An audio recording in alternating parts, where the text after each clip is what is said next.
در بغل داری کتاب زندئی، اے تو شبنم بر زمیں افتندئی۔ میں تفصیل میں نہیں جا سکتا، میری ایک کتاب ہے علامہ اقبال اور ہم، اس میں میں نے تفصیل سے علامہ اقبال کے شارح قرآن ہونے کے اعتبار سے میں نے انہیں رومی ثانی قرار دیا۔ رومی کے بارے میں حضرت جامی رحمہ اللہ نے جو اشعار کہے تھے، مثنوی مولوی معنوی ہست قرآن در زبان پہلوی۔ یہ جو مولوی معنی، مولوی روم، ان کی جو مثنوی ہے، یہ فارسی زبان میں، پہلوی زبان میں قرآن ہی ہے، قرآن ہی کے مفاہیم ہیں، قرآن ہی کے مقاصد ہیں، قرآن ہی کا فکر ہے، قرآن ہی کا فلسفہ ہے جو بیان کیا گیا۔ منچ گویم وصف عالی جناب نیست پیغمبر ولیکن دارت کتاب۔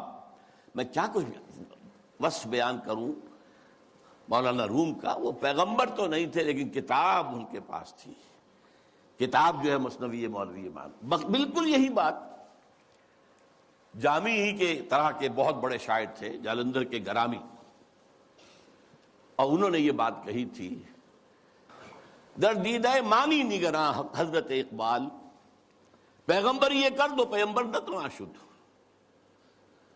جو لوگ معنی پر نگاہ رکھتے ہیں، جو لوگ صرف الفاظ کو نہیں دیکھتے، گہرائی میں جاتے ہیں، ان کے نزدیک تو حضرت اقبال کا معاملہ یہ ہے کہ انہوں نے پیغمبری کی ہے، اگرچہ انہیں پیغمبر نہیں کہہ سکتے، معاذ اللہ ثم معاذ اللہ ثم معاذ اللہ۔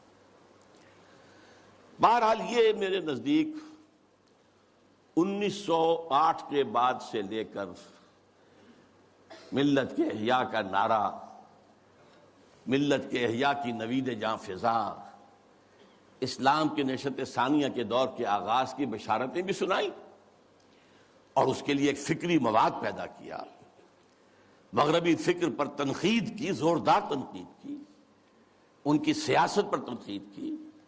انسانی حاکمیت کہاں سے لے آئے ہو؟ سروری زیبا فقط اس ذات بے ہمتا کو ہے، حکمراں ہے ایک وہی باقی بتانے آزری۔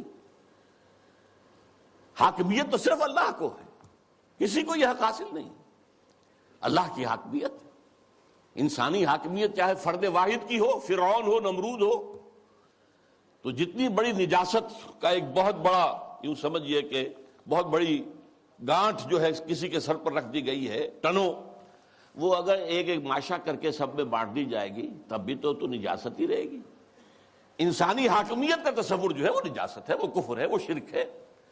توحید کیا ہے؟ اللہ کی حاکمیت۔ معیشت پر جو ان کا نظام ہے، جس طریقے سے انہوں نے مغربی معیشت کے تار و پود بکھیرے ہیں، جس طریقے سے کہ جو یہ بینکنگ سسٹم پر انہوں نے کہا ہے، ای ملوک ای فکر چالاک یہود، یہ بینک کیا ہیں؟ یہ یہودیوں کے دھوکہ دینے والی فکر کا نتیجہ ہے۔ نور حق از سینہ آدم ربود، آدم کے دل سے، آدم کے سینے سے وہ نور حق جو ہے، وہ جو نفخت فیہ من روحی، وہ جو روحانی عنصر ہے انسان کا، جس کا محل قلب ہے، اس کو نکال باہر کیا۔ اور ذرا غور کیجئے، حیرت ہوتی ہے جذبات کی شدت۔ تا تہو بالا نہ گرددی نظام، دانش و تہذیب و دین سودائے خام۔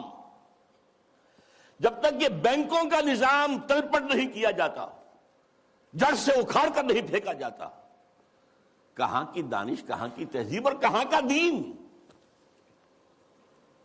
اندازہ کیجیے، عرض کیجیے جوہر اندیشہ کی گرمی کہاں، کچھ خیال آیا تھا، وحشت کا کہ صحرا جل اٹھا۔ پھر وطنیت، نیشن سٹیٹ کا تصور، ان تازہ خداؤں میں بڑا سب سے وطن ہے۔ اس دور میں میں اور ہے، جام اور ہے، جم اور، ساقی نے بنا کی روش لطف و ستم اور، مسلم نے بھی تعمیر کیا اپنا حرم اور، تہذیب کے آزر نے ترشوائے صنم اور، نئے نئے بت۔ ان تازہ خداؤں میں بڑا سب سے وطن ہے، جو پیرہن اس کا ہے وہ مذہب کا کفن ہے۔ نظارہ دیری نہ زمانے کو دکھا دے، اے مصطفی خاک میں اس بت کو ملا دے۔ اسلام تیرا دیس ہے، تو مصطفی ہے، بازو تیرا توحید کی قوت سے قوی ہے۔ اب یہ تصورات اندازہ کیجیے، یہ کوئی شاعری کے مضامین ہے؟ یہ وصل و ہجر کی باتیں ہو رہی ہے؟ کیا ہو رہا ہے؟ یا محبوب کے لب لعلین کی کا کوئی تذکرہ ہو رہا ہے، یا اس کے وہ گیسوؤں کی کوئی، یہ تو بات ہی کچھ اور ہے، یہ شاعری تو نہیں۔ نغمہ کجا و من کجا، ساز سخن بہانہ ایست، سوئے قطار می کشم ناقہ بے زمام را۔ یہ امت جو بکھر گئی ہے، یہ لوگ، فکری انتشار ہے، عملی انتشار ہے، فقہی انتشار ہے، نہ معلوم کیسے کیسے انتشار ہیں، انہیں سب کو پھر ایک لائن میں لا کر، ایک قطار میں لا کر ایک قافلے کی شکل دینا چاہتا ہوں۔ اس کے لیے میں نے اس شاعری کو اپنا ذریعہ بنایا ہے۔ اس میں سے بھی جو میں نے آپ کو 30 سال گنوائے ہیں، 8 سے لے کر اور 38 تک، 1908 سے 1938، آخری 8 سال بہت اہم ہے، بہت اہم ہے، بہت اہم۔ 37 تا 38، اس میں جو ان کے کارنامے ہیں، ان میں سب سے بڑا کارنامہ نوٹ کر لیجئے، مسلم لیگ کی تحریک میں احیاء اسلام کا انجیکشن لگانا۔ مسلم لیگ 1906 میں قائم ہوئی ڈھاکہ میں،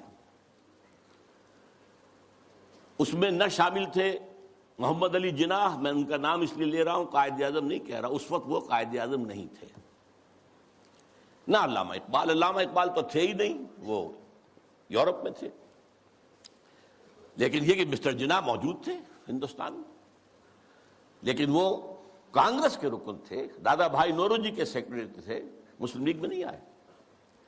بڑی مشکل سے کہنے سننے سے مولانا محمد علی جوہر کے وہ مسلم لیگ میں آئے، لیکن پھر بھی اپنی ڈوئل ممبرشپ برقرار رکھی، کانگریس کی بھی اور مسلم لیگ کی بھی، اور سر توڑ کوشش کی ہے۔ اس وقت تک یوں سمجھیے کہ جو 24 برس ہیں، 6 سے لے کے 30 تک، مسلم لیگ کی حیثیت جو ہے، نمبر 1 تو یہ کوئی عوامی جماعت تھی ہی نہیں۔ اگر موقع ملا تو میں قائد اعظم کا بھی ایک قول اس میں نقل کروں گا۔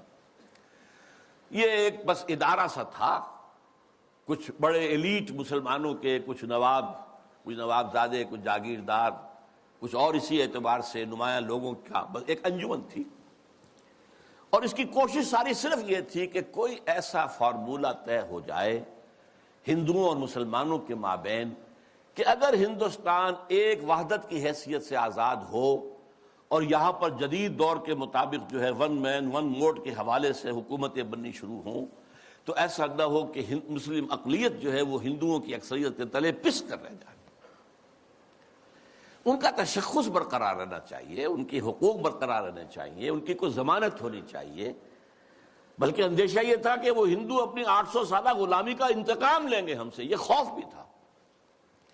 اس کو میں نیگیٹو ایلیمنٹ کہتا ہوں، یہ تحریک مسلم لیگ کا نیگیٹو ایسپیکٹ تھا، لیکن اور اس میں جان لیجئے کہ سب سے بڑا رول پلے کر رہا تھا محمد علی جناح، جسے کہا گیا تھا اتحاد کا سفیر، اور یہ ہندو ہیں دینے والے ان کو یہ خطاب۔ سر توڑ کوشش کی ہے، آخر مایوس ہو گیا، اس نے سیاست سے کنارہ کشی اختیار کی، انگلستان جا کر کوٹھی خریدی، لیگل پریکٹس شروع کر دی، اور وہاں بیٹھ گئے۔ ان کے اس عرصے میں 37 میں خطبہ الہ آباد دیا علامہ اقبال نے۔ یہ خطبہ ہے میرے نزدیک ٹرننگ پوائنٹ، کہ اس سے پہلے اگرچہ علامہ اقبال اپنی شاعری میں اسلام کے دوبارہ زندہ ہونے کی نوید سنا چکے تھے اور خبر دے رہے تھے کہ کتاب ملت بیضا کی پھر شیرازہ بندی ہے، اشاق ہاشمی کرنے کو ہے پھر برگ و بر پیدا، سبق پھر پڑھ صداقت کا، شجاعت کا، عدالت کا، لیا جائے گا تو اس سے کام دنیا کی امامت کا، اور نکل کے صحرا سے جس نے روما کی سلطنت کو الٹ دیا تھا، سنا ہی ہے میں قدسیوں سے میں نے کہ شیر پھر ہوشیار ہوگا، وغیرہ وغیرہ۔ تو ایک سور تو اقبال پھونک چکا تھا۔ جو بھی تعلیم یافتہ لوگ تھے ہندوستان میں مسلمان، خاص طور پر شمالی ہند میں زیادہ، لیکن حیدرآباد دکن میں بھی بہت ہی اس کا گہرا اثر تھا، لیکن یہاں آ کر اب مسلم لیگ کے صدر کی حیثیت سے انہوں نے انجیکشن لگایا۔ وہ انجیکشن کیا تھا؟ نمبر 1، مسلمان ایک علیحدہ قوم ہیں، قومیت کی کسی بھی تعریف پر پورے اترتے، یہ ان کا فلسفیانہ حصہ ہے اس خطبے کا۔ لیکن جس چیز کو میں کہہ رہا ہوں ٹرننگ پوائنٹ، انہوں نے کہا یہ ڈیسٹنی ہے، یہ تقدیر مبرم ہے کہ ہندوستان کے شمال مغرب میں ایک مسلم ریاست قائم ہوگی.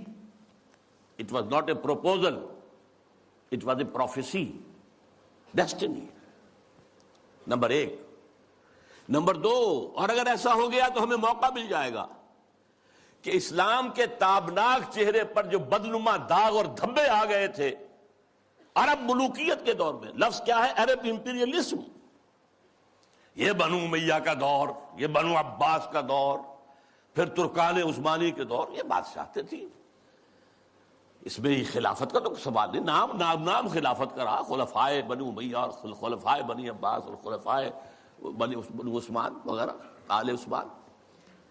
اب اس دور میں جو نقشہ اسلام کا آیا ہے دنیا کے سامنے, وہ ظاہر بہت بدنما ہے, بہت داغدار ہے. اگر ہمیں آزاد ایک مسلمان ریاست مل جاتی ہے, ہمیں موقع مل جائے گا کہ ان بدنما داغوں اور دھبوں کو ہٹا کر دھو کر صحیح اسلام کا ایک نقشہ پوری دنیا کے سامنے پیش کریں. یہ ہے پازیٹیو انجیکشن. یہاں سے مسلم لیگ کا دور ثانی شروع ہوتا. اب وہ صرف منفی نہیں تھا, اب وہ تحفظات ہی کی بات نہیں تھی. اب یہ کہ اس میں ایک مثبت, ایک مقصد, نصب العین, ایک اعلیٰ ہدف, ایک اونچا آدرش قائم ہو گیا. اس زمانے میں اسم اکرام صاحب جو ہیں, جن کی مشہور کتابیں ہیں روض کوثر, موج کوثر, آب کوثر, بہت ہی بڑے پڑھے لکھے آدمی تھے. اس زمانے میں آکسفورڈ میں پڑھتے تھے. قائد اعظم سے ملاقات کے لیے گئے اور کہا آپ کیوں چھوڑ کر آ گئے ہندوستان کو؟ ہندوستان کے مسلمانوں کو آپ کی قیادت کی ضرورت ہے. میں حیران ہو گیا ان کے 2 جملے پڑھ کر. ہندوز آر انکوریجیبل, ہندو ناقابل اصلاح ہے. میں نے سر توڑ کوشش کر کے دیکھ لی, وہ کوئی عقل کی بات سننے کو تیار نہیں. Hindus are incorrigible. اور مسلمانوں کا حال یہ ہے کہ ان کا بڑے سے بڑا لیڈر جو بات مجھ سے صبح کہتا ہے, شام کو جا کر وہ اپنی سطح کے مطابق یا ڈپٹی کمشنر سے یا گورنر سے کہہ دیتا ہے. تو ایسی قوم کی رہنمائی میں کیسے کروں؟